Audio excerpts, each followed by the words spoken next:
Shali Jemili, and today we are going to speak about global solidarity for climate action, and we are going international. We are no longer local. And with me today are very amazing guests, and I'll let them introduce themselves. Should I start? Yeah, you start. Well, perfect. I'm Diego Ferin. I'm Italian, and I work for Association Mundus, that is based in Saragozza, and I'm project manager.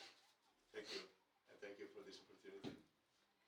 Hello everyone. My name is Silvia, and me too, I'm Italian. I'm 30 years old, and I work with Diego in Association Mundus in Saragozza, in Spain. I'm a project manager in the team of project in Africa.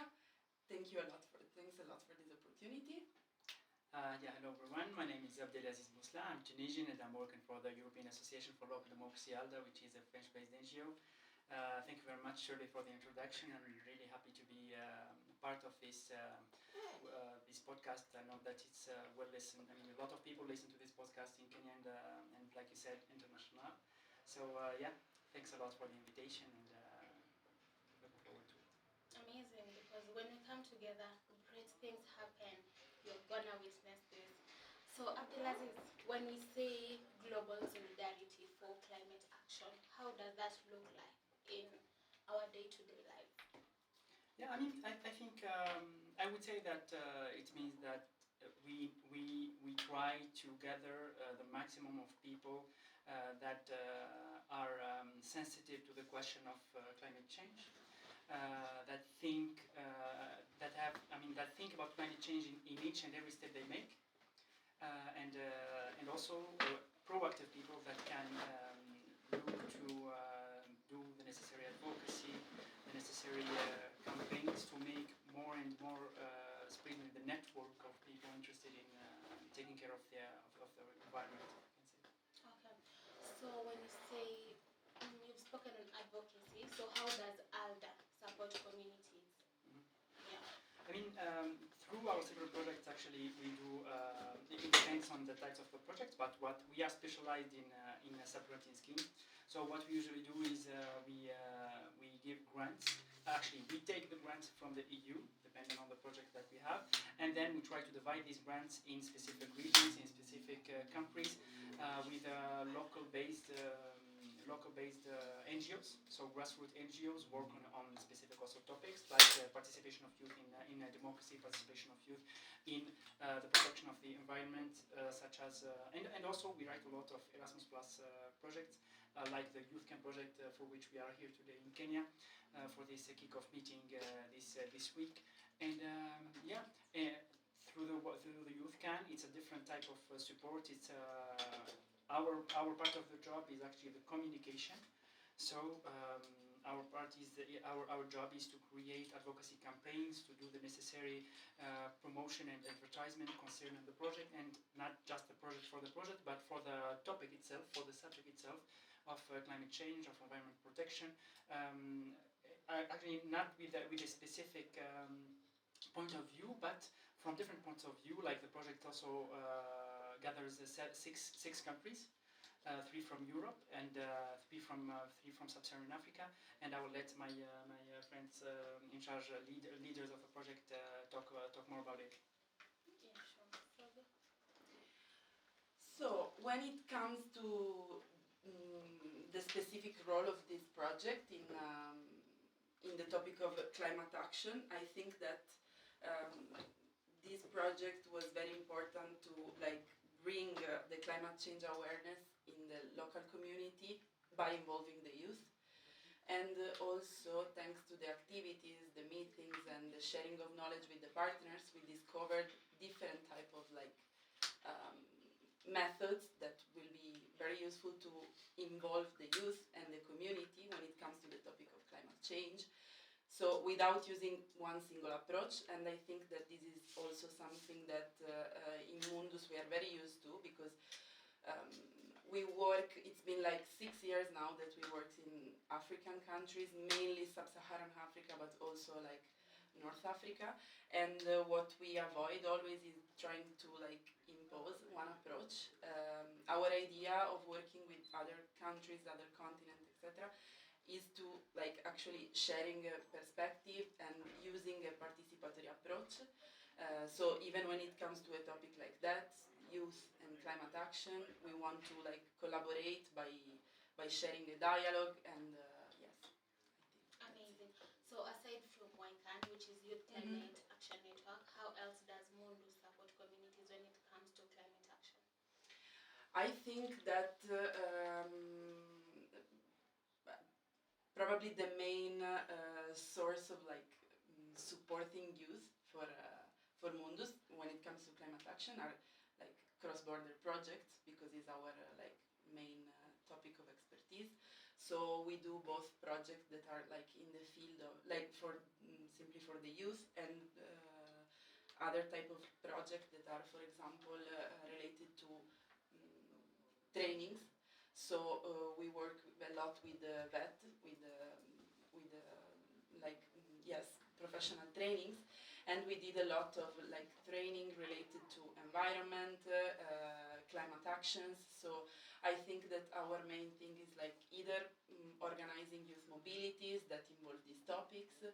So like mostly working on the side of climate awareness, but also working on the side of vet and training by enforcing professional center when it comes to the curricula or the when it comes to the curricula related to environment and yes, environmental fields.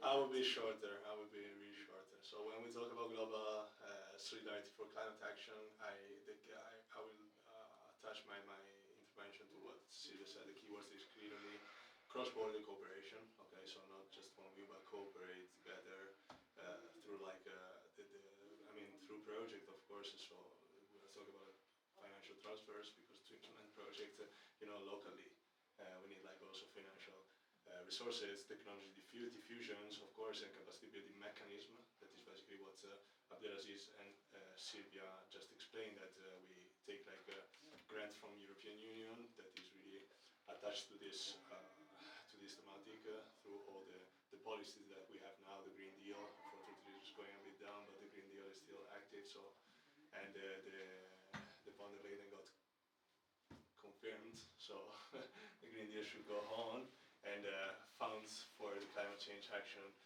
should still flow. And the idea is like basically including these more climate vulnerable countries, into action, but not but through like a cooperation system. So the idea is like implementing local action, local activities through projects, like for example YCAN, that the Youth Climate Action Network that we are talking about, the project that we are here for.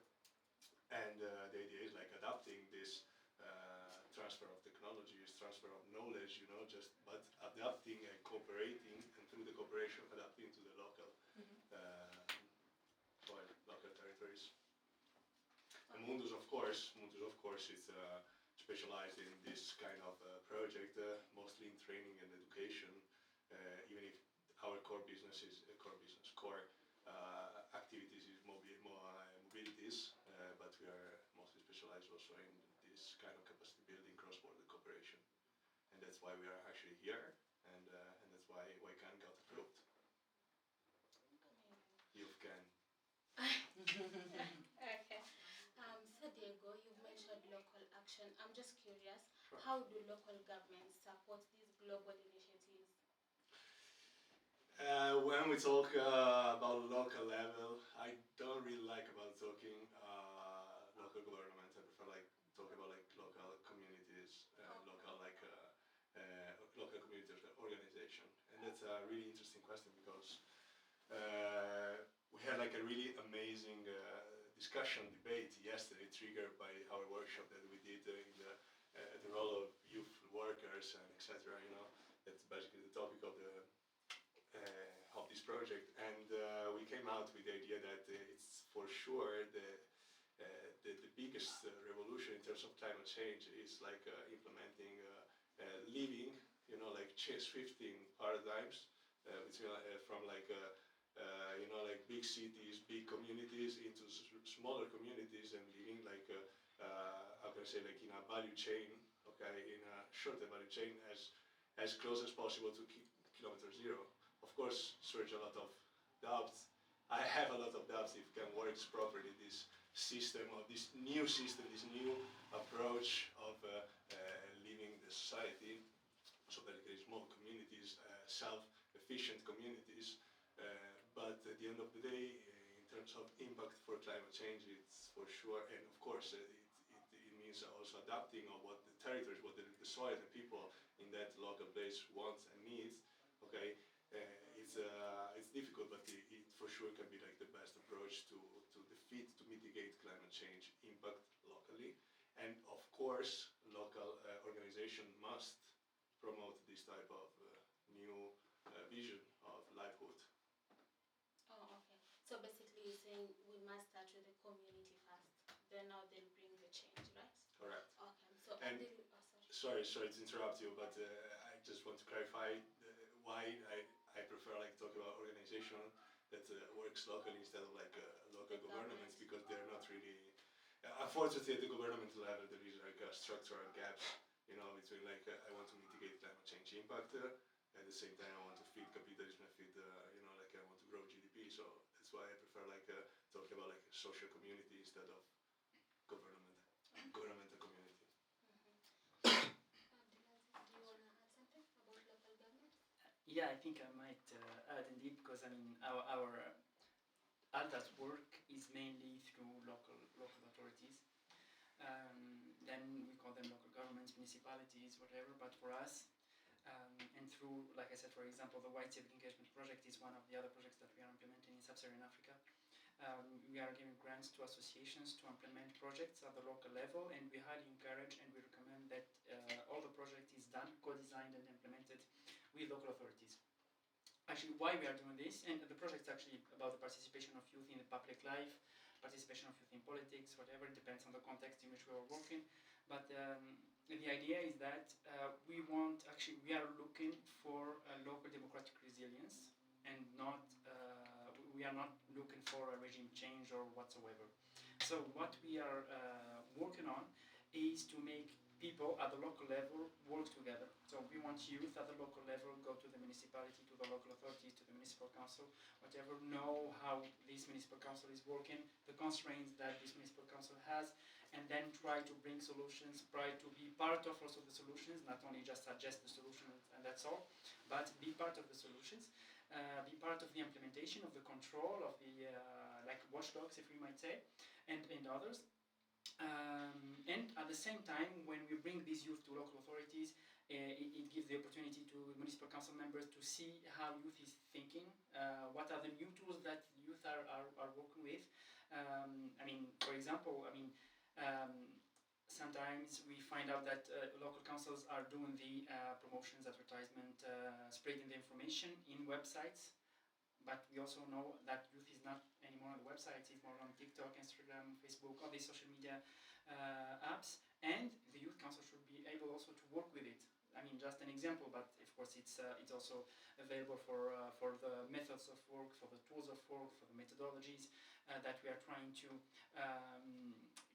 assist the youth organizations, even the non-experienced youth organizations, not necessarily that it should be a well-experienced NGO, but even non-experienced associations. We give the necessary capacity building, the necessary assistance in the project design, project development, project implementation, even in the reporting also, financial and narrative reporting, etc. So coming back to your question, we do not look for regime change, we look for local democratic resilience. We want people to work together to make their life better at the local level, and to make youth more included in the public life, in the political life, make youth thinking more about what is better for them in this community, and not just quit everything and try to travel in any other country or any other region.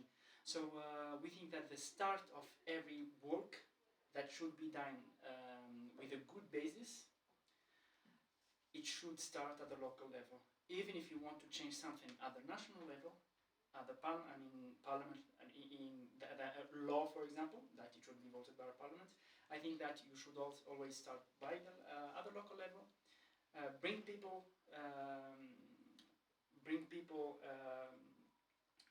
Convince people with your idea.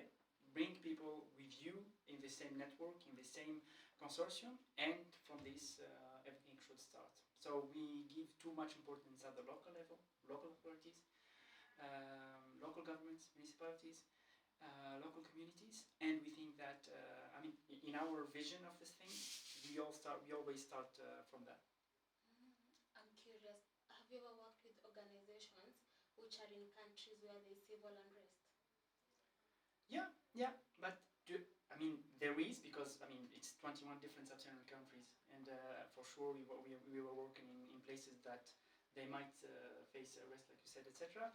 But this is actually things that we make sure, or try to make sure, because it's never obvious, try to make sure that it doesn't happen. Why? Because, like I said, the projects that we validate are not projects that look for confrontation. They are projects that try to bring everybody to the same table, co-design together in a common ground, and try to implement what was decided and move on with it. If these people, at a certain point, want regime change, want to change something, it's up to them. But for us, we give them tools, methodologies, to try to develop projects, how to do projects, how to organize ourselves, how to organize our work, how to bring funds, how to work with other people with different constraints. I mean, we also rely a lot on simulation games. You know, we bring people from the municipality, or bring people from civil society, for example, and we switch roles and we try to see. And it's actually a tool, for example, that makes everybody feels how the other was feeling when you were, I mean, asking for your rights, asking for whatever, your right. I mean, you should ask for it, but at the same time, he's not saying that you do not have this right, but he has plenty of constraints that maybe if you sit together and you discuss it together, you might find a solution. So, and through that, we try to avoid that. I love what you said, be part of the solution. We want to participate, be part of the solution. It's basically the core system of the mechanism of capacity building. You know, like giving like the tools. You know, the tools is perfect. I mean, tools sounds tricky, okay, but of course it's a keyword from the European Union, so we have to use it. Yeah, but this famous toolkit or tool, yes, and it's clearly be part of the solution we give them, and then of course it's kind of a campaigning, you know, local communities to you know, like to implement, like in this case, EU-flat solution. And could you give us a picture of the simulations you mentioned? Like, is it a one-day thing, or how do you do it? It depends on the capacity building cycle. I mean, it could be an exercise of a half a day or for 1 day. It could be even for 3 days, because you take the cap, for example, of a municipal council member, and you should live with it until the end of the training, for example. Or it could be also for half a day. I mean, in another project, like the YCAN project for which we are here today, it's also a different methodology with which we try to gather people from different countries to learn from each other and to see the different context in which we are moving, we are implementing, and to know also, because I mean, learn from each other, meaning also best practices. So maybe someone here, we are from France. I mean, I'm Tunisian, but I'm working for French NGO, so I'm representing the French NGO. My colleagues are from Mundus, Spain. We have also Belgium. We have Ethiopia, Kenya, and Uganda. So the idea is that to see maybe people from Uganda, they face the same problem like people from Kenya. So they see how they deal with it, and they come back and try to make it better the next time. So first we learn from each other best practices when it comes to implementing the projects. We learn from each other also at the personal level, besides the language, which is maybe also a soft skill. But we learn from each other on how we act from where we start, the initiatives and the ideas that everybody has. It's also, I mean, yeah, it's all about sharing knowledge, sharing best practices, sharing good ideas. Network. And networking, of course, it's a key word. Yeah, I love the word knowledge sharing. Yeah. So Sylvia, now that Mundus, you've been in the climate space for quite some time. Of course, there's the bad side and the good side. could you tell us the challenges you usually face when it comes to climate action-related activities? Very interesting. I mean, one of the challenge, in my opinion, is that every context is extremely different. So, for example, I wasn't aware of all the problem climate related that are facing in Ethiopia, for example, and that we are discovering these days. Same for Uganda, same for Kenya. So sometimes it's very difficult to be aware of all the problems in the targeted countries.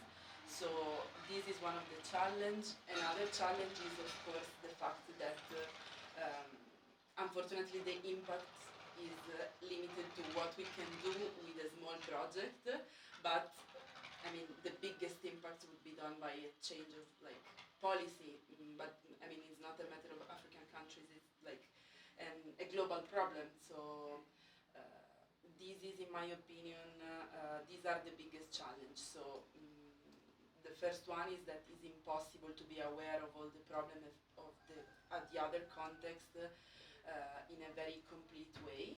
And the other one is the impact that is limited to a community or to a specific sector, of course, because we don't have the power, political and economical, to like change or change structural problem. You want to say something? Yes. Change everything. Exactly. And those, but when it comes to the good things that we see, I think that this was the question. I think that first of all, the exchange of the sharing of knowledges and practices is very important. As Abdelaziz was saying, like this is something that really enrich yourself not only as a person but also as an organization. So after each project, after every activity of the project, study visit, etc., I have the feeling that we come back to our office. I mean, very, very, very much more aware of what. Of how it was before. So this, and also that, I mean, we can like really work with a lot of different stakeholders, young people, organization, local authorities. So these, and yes, these are for me the main things. I don't know if Pietro, Yeah, want to I would love to, absolutely, absolutely. I don't want to feel like an anarchist, always against like government. But from a political science view, of course, like I mean, I want to talk about like challenges because like how can I say, like positive things, you know, is more like scientific and related to climate change. So talking about challenges, I see like of course there are in the cross-border project, in cross-border cooperation, there are a lot of challenges, social, financial, whatever. But I think that that one that cater all of them and in tango, you know, like all these challenges, all these topics that can bring challenges to this cross-border cooperation at the political level.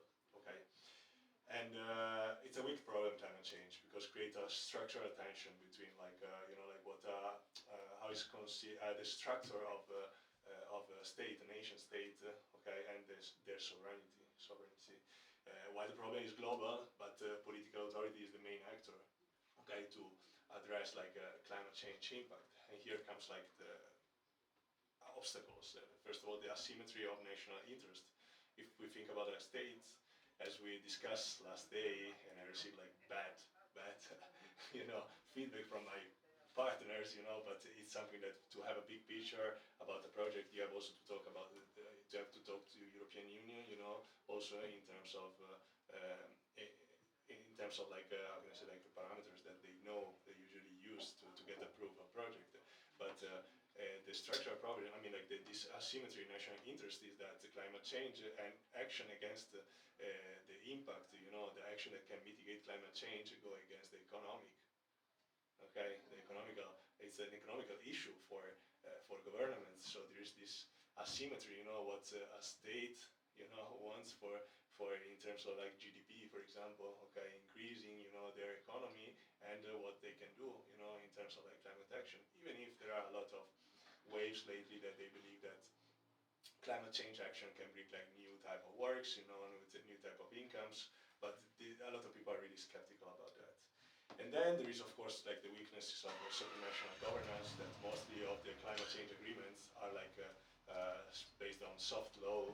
Okay, so they're not really binding, as you can see. Like easily, a president, new comes president of the U.S., the biggest, I mean, power of the world. You know, the biggest state of the world. Like just withdraw easily from the Paris Pact. So it's these weaknesses is not really helping. These are big challenges for cross-border cooperation. Then we have, of course, still at the political level, like the temporal mismatch between like short-term and long-term climate change impact. The impact started several years ago, you know, from the, I don't know, the first revolution, industrial revolution, and we arrived today that we are facing structural problem, okay? Especially for example, we are here in Africa, and Africa is mostly land-based, and it's a continent that is warming up like faster than other continents, okay? And we are seeing like a massive displacement of people, you know, huge drought. So in a continent that, especially for agriculture, that is really agriculture-based, the economy is facing a lot of problems because of climate change impact. And we are talking about like a long term, and of course, challenges in mitigation action takes long term. But what we are talking about, if at the political level, maybe I got elected and I got elected for 4 years, or maybe I can have a second mandate and have 8. 8 is not enough to have like a positive impact, you know, and mitigate problem.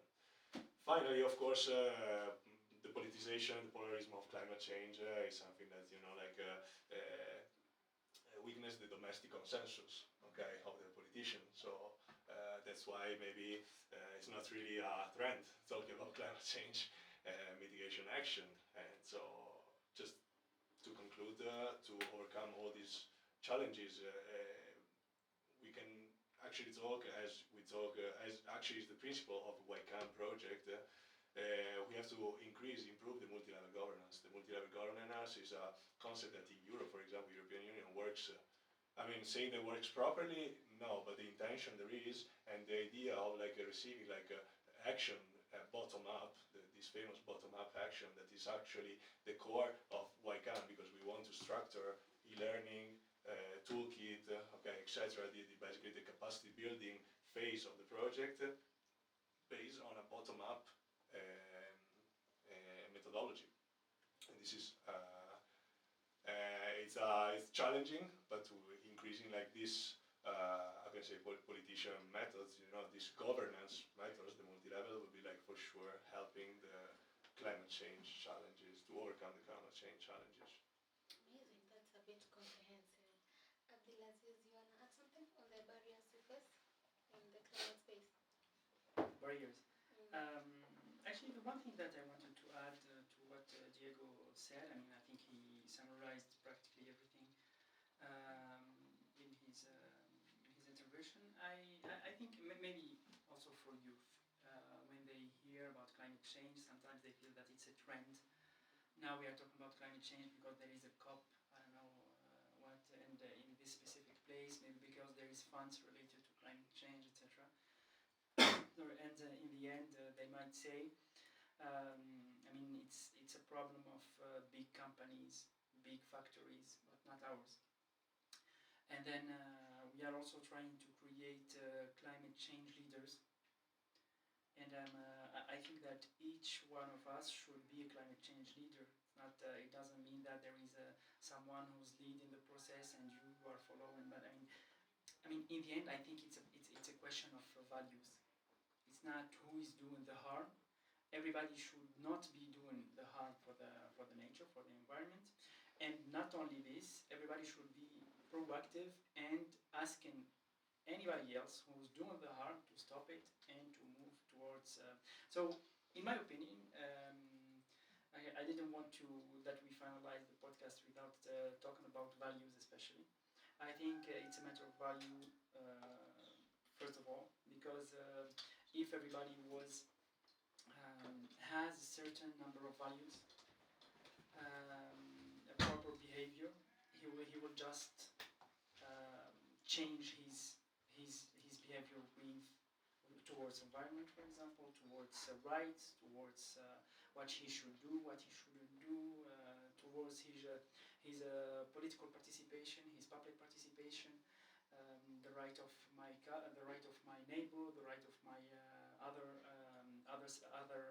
citoyen, other member of my citizen, member of my community, to be more interested in the public affairs, to my community affairs. It's not being in this individualist behavior, such as if I'm okay, I don't care about the rest of the people. I think through that we could see a real change in environment and in any other topic actually, that any other problem that we are facing nowadays. For sure, we need to uphold the spirit of Ubuntu. That means togetherness. Nice. So you mentioned about public participation, and could you speak to maybe policy making and the bureaucracies that exist around that? Yeah, bureaucracy, it exists and it will always exist. And policy making, of course. I mean, it's the. I mean, okay. Another issue also. We as civil society, we try to gather, to move, to have a network, to do the advocacy, the necessary advocacy. In the end, we also know that the one who's going to change the law to make things better, or to make people do something that they were not, used to do it. For example, to not throw the plastic bottles, whatever you want, to not use plastic bags. Here, like the law that you have in Kenya, I mean, we had so many notifications to not bring any plastic bag when you were, even in the airplane. I mean, everybody was saying if you have a plastic bag, you keep it here. I mean, that's good. That's good. Otherwise, there's no guarantee that everybody will respect, even if you do an advocacy campaign each day.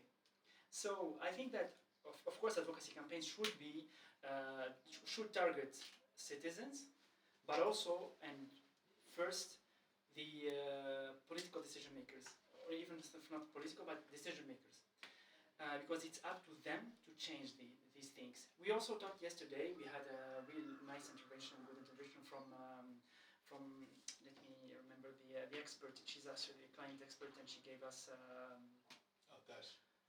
Tess? Yeah, from the UN. Exactly. She was talking about what to educate to children. Is it interesting to have it as a subject at school or not?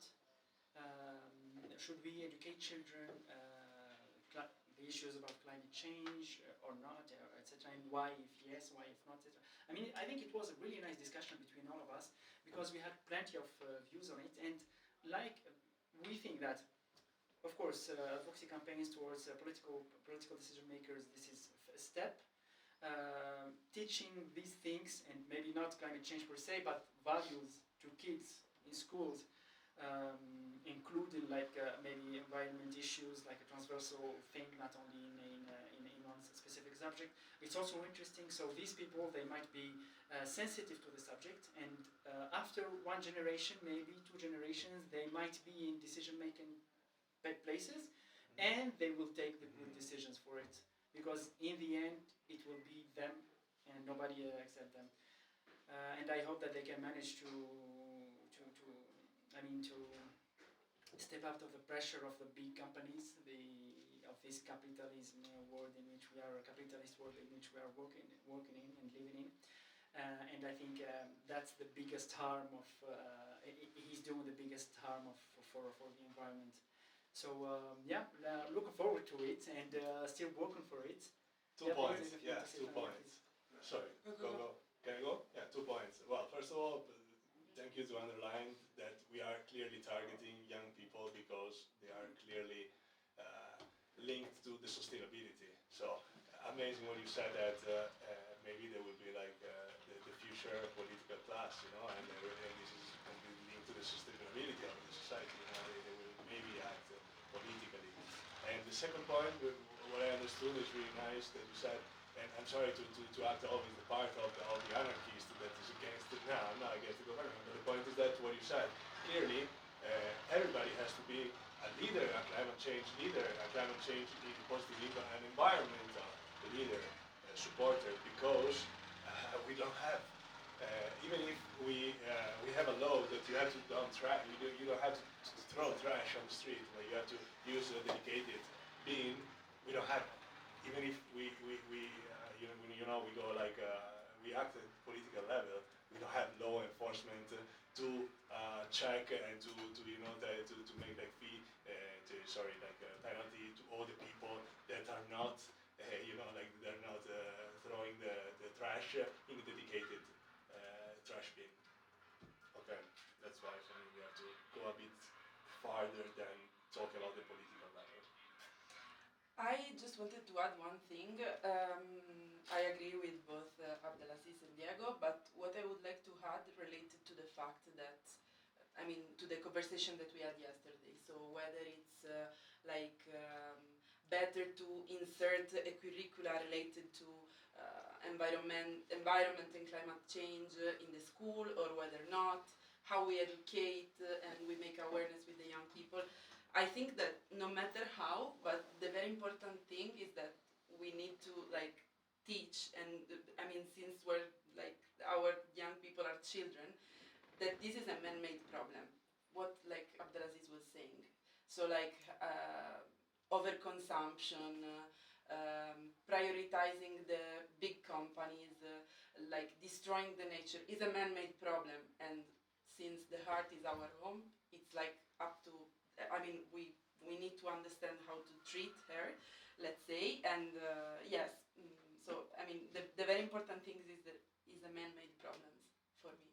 You mean like human being problem or Man-made. So it's a hot topic. Man-made problem. Well, it's true that most of the authority, most of the managerial, how can I say, person that are in charge of big corps or whatever are men. True. It's true. Yes. But I will not stress so much this point. No. But it's interesting. It's absolutely structural problem. I do agree. Just also to say. No, it's a reality. Yeah. It's actually a reality. Yeah, I would not. I don't know. I understood it's a man, like human being problem. Yes, I wanted to say man-made. It's a human being problem, so it's a human being solutions also. This man. Yes. It's not because I feel offended. Absolutely, I do agree. I fully agree with that. But if we enter in this topic, hot topic. Yeah. Of course, it's a really.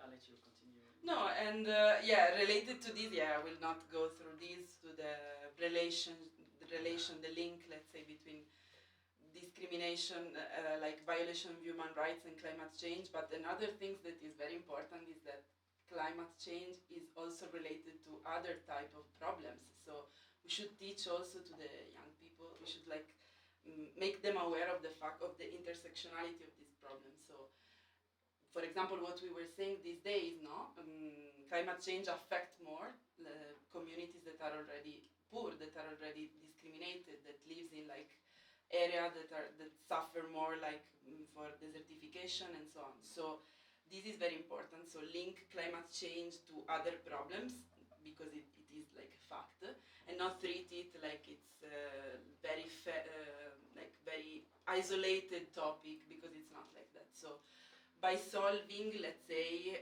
this is a very utopian word, the problems related to climate change, we would be able to make the world better even in a lot of different other areas. Correct. Can I add something? Because it's actually clearly part of the needs analysis that bring us here and bring us to implement YCAN. It's addressing climate change, as Silvia said, is not just addressing. We have to address in a heterogeneous, difficult word. Intergenerational approach, because there is not just there are more, as you said at the beginning, the continent Africa is more vulnerable to the impact, but they are contributing between the 3 and 4% of the entire climate change issue, of the global climate change issue, but they are already receiving an impact that is way bigger than other continents, for example Europe, but in internally of, for example, let's talk Uganda, there are also other strips of categories that are even more vulnerable. And here we are talking about women, and we are talking about young people. And we are talking about like rural areas or rural young people and rural person. That's why actually YCAN is trying to, is addressing to our target, let's say it's a bad word target. Our beneficiaries are like young that come from disadvantaged places, from rural area, gender balanced, must be gender balanced, and yeah, this is what just to add. Absolutely. So, Abdulaziz, Sylvia, and Diego, we've been speaking about climate change since time immemorial. So, I'd like to know in ALDA and Mundus, how do you measure the impact, or rather the success, of the projects you've been implementing, the activities, the mobility trainings, and all that? From a reporting point of view, it's a little bit technical, but we have the outputs, outcomes of it, and so we try to follow these outputs and outcomes to see to what level the project went well, to what level things went well after the project, what were the things that went better with the project and after the project, and not necessarily related to the project, to see if there is a real impact. So it's an impact measurement actually that we try to do. From the other side, of course, also we base our analysis is based on the national analysis that is done. As being working in a specific country, you are part of the economic tissue, you are part of the economic network, let's say, or structure, yeah. But then actually, when we work in a specific place, we try to be there not only for one project period. We try to sustain our work and sustain our activities, so everything should continue working even without us.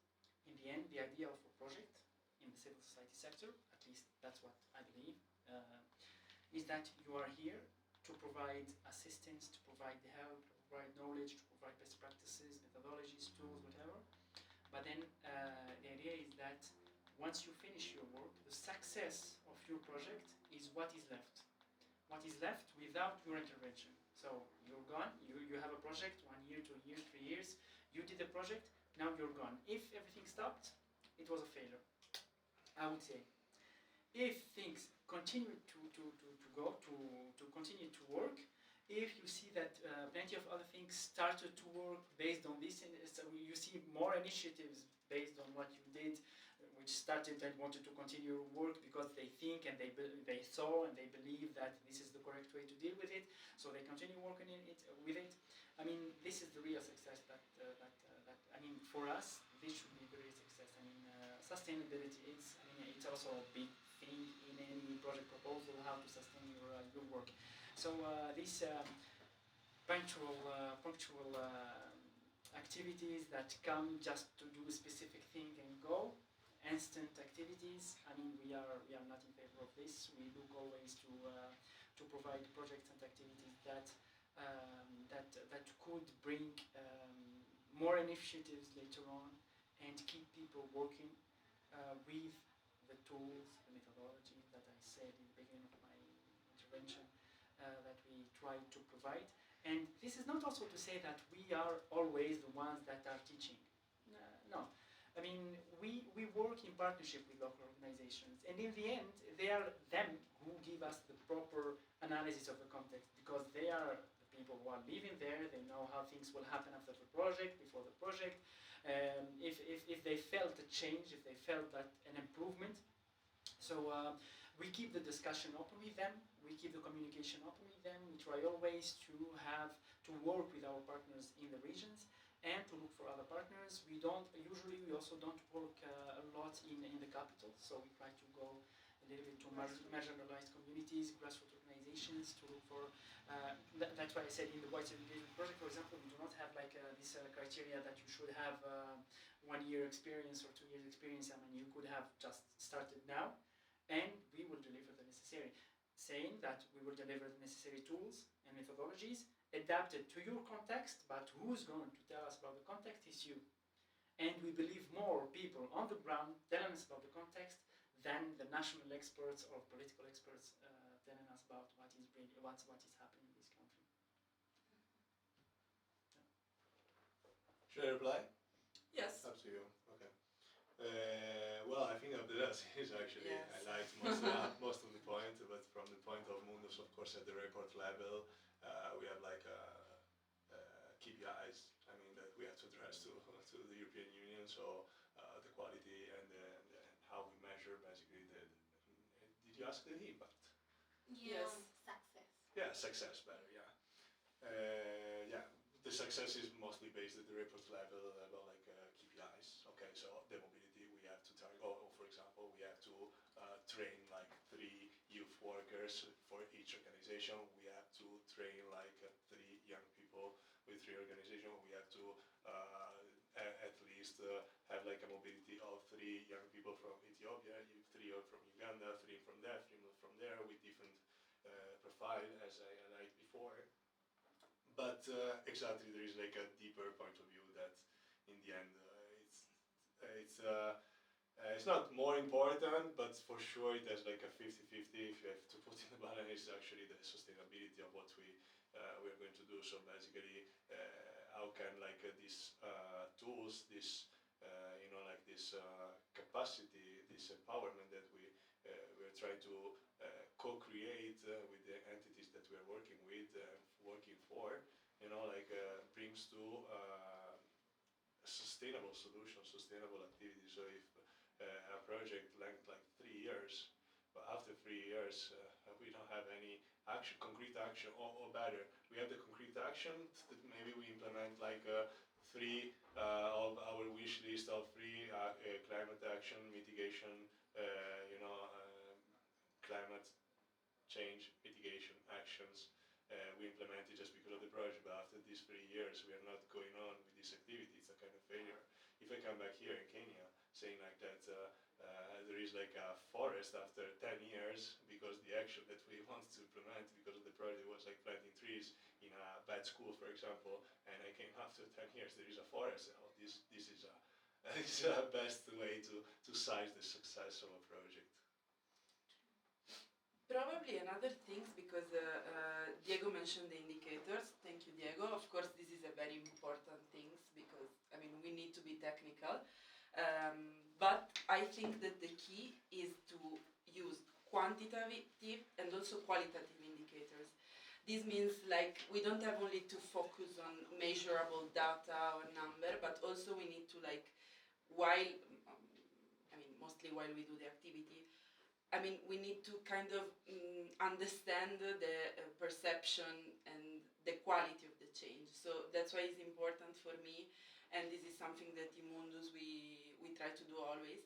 It's important even to like, let's say, engage in conversation and like lose time, which is not lose time. It's like using time in like, I don't know, interviewing participants, trying to actually have conversation with them in a different way to understand how it was, what do they think, and also how, also like for me this is key for the sustainability, because if the organization involved in a project, for example, they are not very engaged, very happy, very satisfied with some activities, this will be like a dead initiative, there will be nothing later. So this is it for me. Wow, amazing. Now that you all are sub-grantors, right? And at the Youth Cafe, we have over 3,500 member organizations. So looking ahead, how does partnership look like from Africa and the other continents? Mm-hmm. Yes. Look like what does it mean? Like how do we strengthen The partnership? Okay. By also you mean involving other organizations that are like part of the Youth Cafe network? Not or in general? In general, like African organizations and other continents. Like how do we strengthen the bond and the partnerships? Is it interesting between Africa and other continents? Good question. Sorry? I think that due to the number of issues and problems between African countries, I would work before on taking off the limits and boundaries and problems between communities in the same country before. I mean, I will come back again to what ALDA believes in. Come back to the local communities. We start there, and then with a second local community, then a network of communities, and then the region, the province, the national level.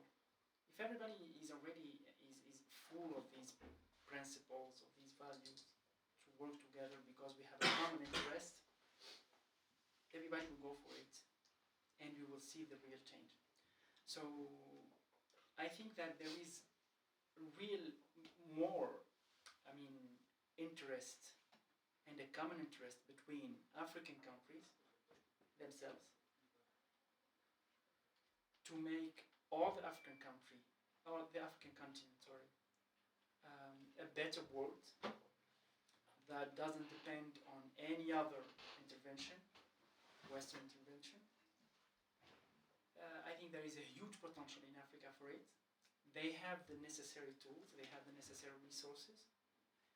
It's just a matter of willingness to not say political, etc., because it's not only political, but it's a matter of willingness to do these things together, because we know and we are quite sure that if we do it together and we put our differences aside, we will be a better continent, and we will be maybe the best continent of the world. I mean, the potential exists, the resources exist, the skills exist. Human resources also exist in Africa. It doesn't mean that we need to import these tools from outside. No. So I would bet more on local, regional, national, multinational, and then continental African. I mean, it's African problems, it's African solutions, and it's an African future through the continent with the most and the highest level, the highest rate of youth among its population in the world. Okay. So it cannot be better in any other place in the world. And right now, are there any existing opportunities for collaboration? Maybe, let's say, like these mobility programs and all that? I mean, the opportunities, we try to create these opportunities. We try to always look for call for proposals to submit, to do such activities. I mean, the opportunities exist and will exist because there is a huge interest from all over the world on Africa. But I mean, the most important point for me is people who are managing these projects and people who are dealing with these funds. Because actually it's up to them to take the project to one of two paths. The first one is we are exactly looking for a common interest, an African solution, and to make this place better. The second one is more of conflicts of interest, it's more of external powers, it's more of...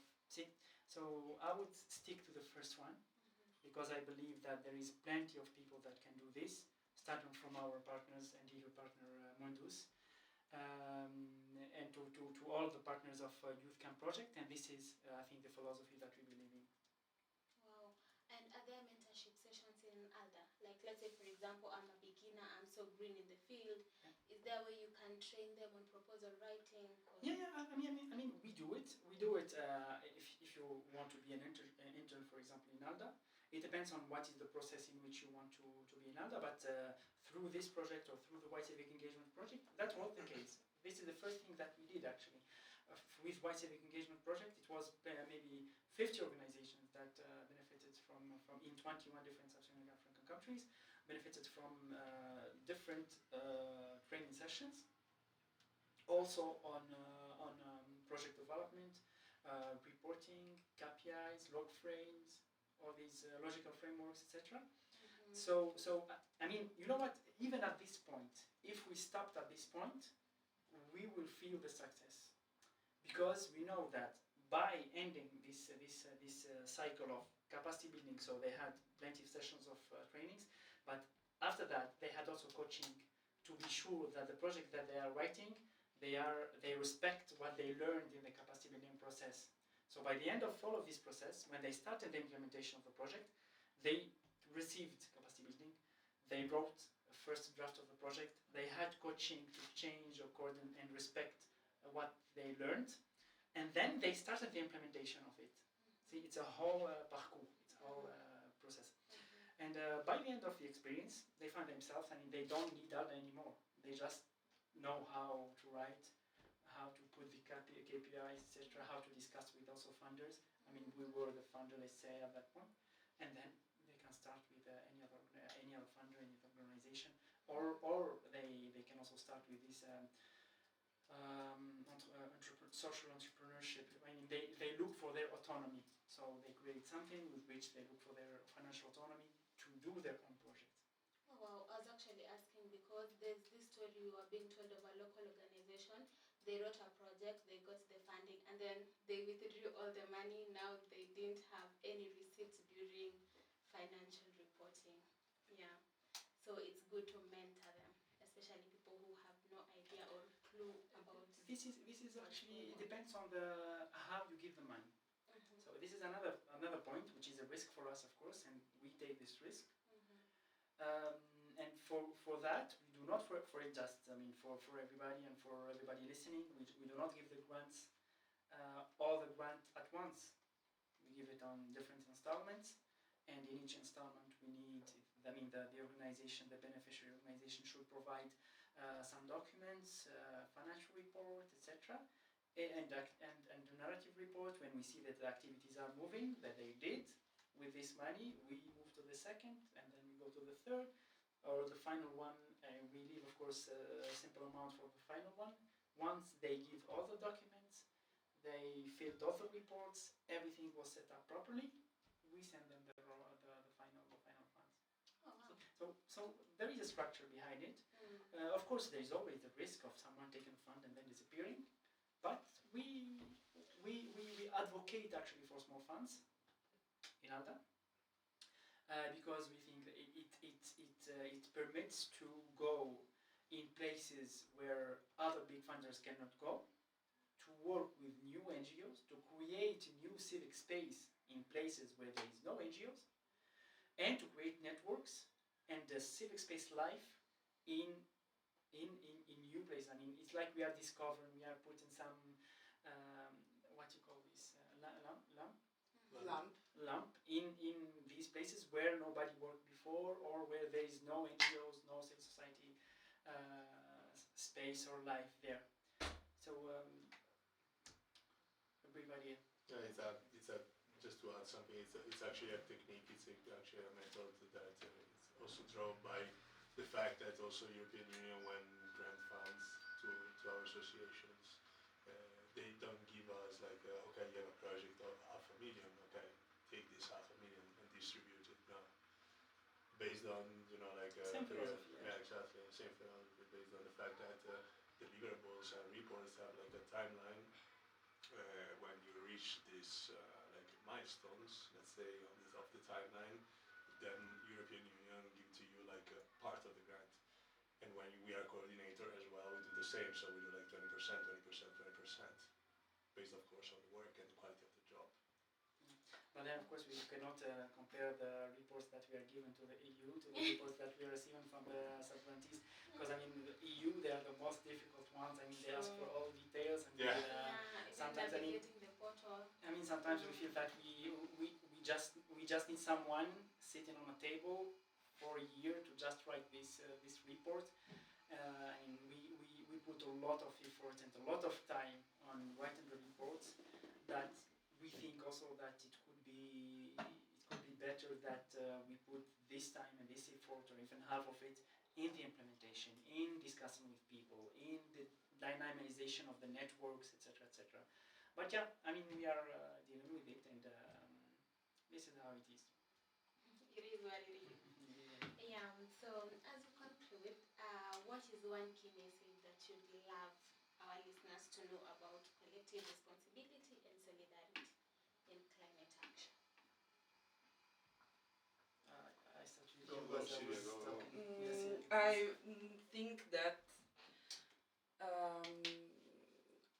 key message is what like we were saying before, Ubuntu, and what Abdelaziz was saying also. So like, do not consider yourself as like a single person. We are not just individual. We are part of a society. We are part of a group, of a community. So what we do has an impact and can create damage or can create something very positive. So like being aware and also being aware of being part of something is very important in my opinion. So yes. I'll be more a bit technical, but I got inspired from what I wrote actually from my notes, and I strongly believe that climate action requires shared responsibility rooted in solidarity. That is Ubuntu. Ubuntu. Where those greater resources and historical responsibility actively support the most vulnerable in shaping and leading solutions. So me, I will conclude with saying that I think it's a matter of prioritization. Whether it's a priority for you or not, it should be a priority, and we decided as a consortium partners under YCAN project that it's a priority for us, and that's why we are here for it in Kenya and Nairobi these days. And we will be saying the same words, same message in Ethiopia, in Uganda, in France, in Spain, in Belgium. I think we believe in it. Sometimes I'm quite surprised for people who do not see yet the problems that we have in our environment, and why we have these high precipitations, high heat, less water, the drought, etc. So I think it should be a priority for everyone, every single person. It should be a priority of local authorities. It should be a priority of local governments, parliaments. The decision makers at the national level and at all levels. It should be a transversal topic, and it should be the trend of our social media and our news. Not only just projects trying to push towards a better environment. And I will finalize also with some Kenyan words. We say Ubuntu is a Kenyan, no? I think it's an African one. It's Swahili. It's not Swahili. I think it's South African. Okay. South African. No, me, I will use, I think, a Kenyan. We learned this yesterday. It's Naitu, Aziz, Kutuka, Tunis, and Napenda, climate change. Hey. Napenda, YCAN. Yay! Thank you very much. So YCAN, YCAN. Exactly. And Napenda the Youth Cafe. Thank you very much for the invitation. Thank you very much. So Abdelaziz, Sylvia, and Diego, thank you so much for heeding to our call and giving your very powerful insights. I could listen to you all the whole day and don't get tired. But now Thank you, Shirley. That's it. Nice it's sad that we have to conclude. And until the next one, bye. Thank you. Bye. Good job. Thank you, guys. Thank you. Can you take a picture? Yes, we need. Oh, there's this one. The final funds. Oh, wow. So there is a structure behind it. Of course, there is always the risk of someone taking a fund and then disappearing, but we advocate actually for small funds in ALDA because we think it permits to go in places where other big funders cannot go, to work with new NGOs, to create new civic space in places where there is no NGOs, and to create networks and the civic space life in new places. It's like we are discovering, we are putting some, what you call this, lamp in these places where nobody worked before, or where there is no NGOs, no civil society space or life there. So everybody. Yeah, just to add something, it's actually a technique, it's actually a method that is also drawn by the fact that also European Union, when grant funds to our associations, they don't give give us like, okay, you have a project of 500,000, okay, take this 500,000 and distribute it, based on, like, Same based on, philosophy, yeah, exactly, same philosophy, based on the fact that deliverables and reports have like a timeline. When you reach these like milestones, let's say of the timeline, then European Union give to you like a part of the grant. And when we are coordinator as well, we do the same. So we do like 20%, 20%, 20%, based of course on the work and the quality of the job. But then, of course, we cannot compare the reports that we are given to the EU to the reports that we are receiving from the sub-grantees. Because, I mean, the EU, they are the most difficult ones. I mean, they ask for all details. And Yeah. Sometimes, I mean, the portal. I mean, sometimes we feel that we just need someone sitting on a table for a year to just write this report.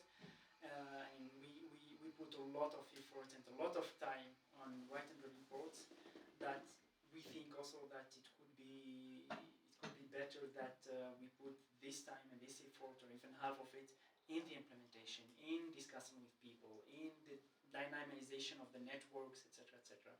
But yeah, I mean, we are dealing with it, and this is how it is. It is what it is. Yeah. So as we conclude, what is one key message that you'd love our listeners to know about collective responsibility and solidarity in climate action? I start with Go, you go, as I Silvia, was go. talking. Yes, I think that one key message is what, like we were saying before, Ubuntu, and what Abdelaziz was saying also. So like, do not consider yourself as like a single person. We are not just individual. We are part of a society.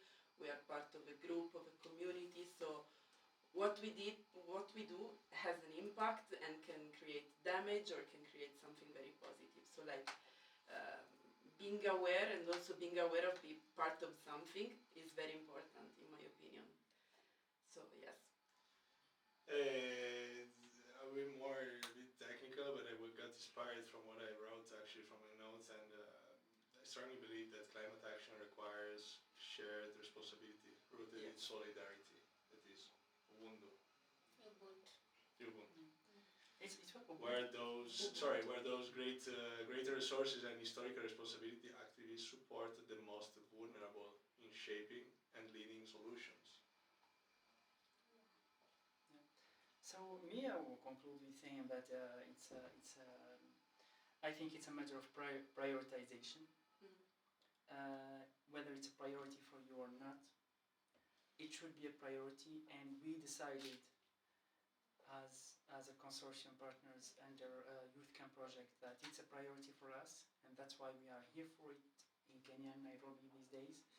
And we will be saying the same words, same message in Ethiopia, in Uganda, in France, in Spain, in Belgium. I think we believe in it.